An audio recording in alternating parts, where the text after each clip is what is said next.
Introduction au module. Bienvenue dans cette série 5 minutes pour apprendre Redis. J'ai déjà listé les structures de données natives de Redis. Redis peut charger dynamiquement des modules pour implémenter n'importe quelle structure de données ou fonctionnalité dans son cœur, bénéficiant de son architecture. Maintenant, je vais donner un aperçu de cette extensibilité illimitée.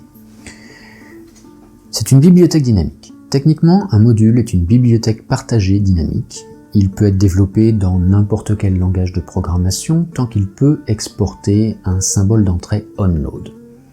Il est chargé à la demande par le processus Redis et le point d'entrée onload est automatiquement appelé avec une référence sur le cœur de Redis. Il peut ensuite enregistrer ses fonctions et commandes dans Redis. Les avantages du cœur de Redis. Les modules peuvent bénéficier de toutes les fonctionnalités sous-jacentes du cœur de Redis, telles que le stockage en mémoire, l'utilisation des structures de données existantes, la persistance, la haute disponibilité, la distribution des données par sharding, etc. Les modules communautaires. N'importe qui peut implémenter un module et les utilisateurs de la communauté Redis en ont créé un certain nombre. Certains sont listés sur la page web de Redis, tels que le module de réseau neuronal, un module SQL ou un module d'intelligence artificielle.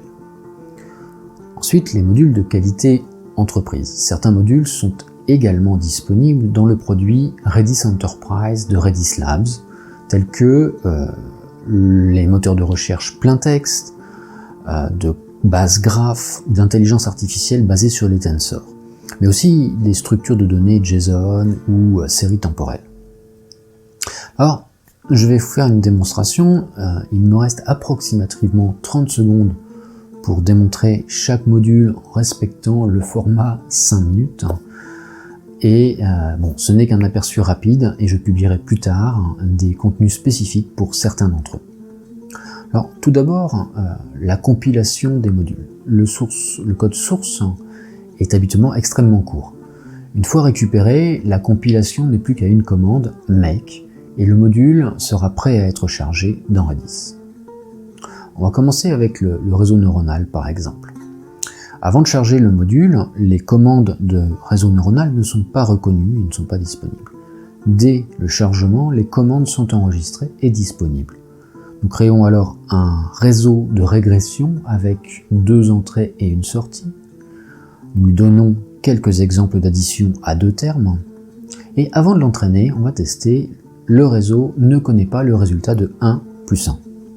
Entraînons-le avec les échantillons qu'on lui a donnés et demandons-lui à nouveau 1 plus 1. Et puis 3 plus 2. Redis Search. Ce petit morceau de code Python ouvre une connexion vers Redis, il souscrit à l'API de flux Twitter et envoie quelques champs, le surnom, le nom d'utilisateur et le texte, dans le module de recherche pour les indexer. Tentons ensuite de faire une recherche sur le mot NoSQL. Et nous obtenons 2 résultats. Alors, Redis Search dispose aussi de fonctionnalités d'agrégation, d'autocomplétion et de bien d'autres, extrêmement puissantes. Le module graph. Une fois le module chargé, les commandes de graph sont disponibles. On peut utiliser OpenCypher, le langage de requête pour les bases graph, et pour créer 2 personnes, François et Elton, collègues de Georges à Redis Labs. On peut aussi demander au graph les noms des collègues de Georges. Le module Time Series. Encore une fois, dès que le module est chargé, les commandes de série temporelle sont disponibles pour créer une série. Elle comporte 10 valeurs de température espacées de 5 secondes. Ensuite, on va pouvoir demander à la série la moyenne des températures par tranche de 10, de 20, de 60 secondes par exemple. Et ce module peut faire beaucoup plus avec des règles de préagrégation. Enfin, le module Redis JSON. Ce dernier, une fois chargé, offre de nouvelles commandes pour manipuler nativement une nouvelle structure, le JSON.